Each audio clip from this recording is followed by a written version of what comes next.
నమస్తే దోస్తు, welcome to beginner bulking series లో అయితే ఇది డే 8. ఫ్రెష్ అప్ అయిన తర్వాత అయితే 2 గుడ్డను ఉడకబెట్టేసిన. ప్రీ వర్కౌట్ మీల్ అయితే రెడీ అయింది. తినేసి స్టార్ట్ అయితే మెయిన్ రోడ్ మీదకి పోయే లోపు మావాడి వచ్చి నన్ను పికప్ చేసుకోనికి జిమ్ కి అయితే వచ్చేసినాం. ఈ రోజు వర్కౌట్ చెస్ట్ అండ్ ట్రైసెప్ కాబట్టి పుషప్స్ అయితే చేస్తున్నా. ప్రతిసారి పుషప్స్ హైట్ వేసుకొని చేస్తా. ఈసారి అయితే నేను సపోర్ట్ వేసా చేయరా అని చెప్పారు. వాడేదో వానంతలో పుషప్ చేసుకుంటే వచ్చి డిస్టర్బ్ చేసిండు. ఆ మ్యారేజ్ పైన వేసిండు. అయినా మనోడు పట్టు చేస్తూనే ఉండు.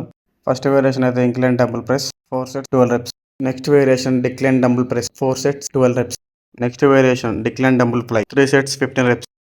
Next variation chest butterfly. ఎప్పుడు సింగిల్ హ్యాండ్ తోటి ఫ్లైయింగ్ మూవ్మెంట్ చేసేది. ఇంకో హ్యాండ్ అయితే హోల్డ్ లో పెట్టేది. అప్పుడేగా ఇంకో హ్యాండ్ చెస్ట్ మజిల్ కూడా కదులుతాయి. Second workout tricep. First variation overhead tricep extension 3 sets 15 reps. Second variation one arm dumbbell extension 3 sets 15 reps.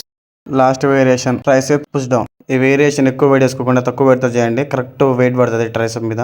Work out అయితే అయిపోయింది. అక్షిత్ వచ్చేలాగా వర్కౌట్ అయిపోయింది. 2 బాడీ బిల్డింగ్ పోజులు పెడతాం అయితే ట్రై చేసినాం. ఆ పోజెస్ ఎలా ఉన్నాయో మీరు కామెంట్ చేయండి. అప్పుడప్పుడు ఇలాంటి తీసి వీడియోస్లలో యాడ్ చేయాలి. అప్పుడే మీకు బోర్ కొట్టకుండా ఉంటుంది. Workout completed. మీరు కూడా నా లెక్క బిగినరా?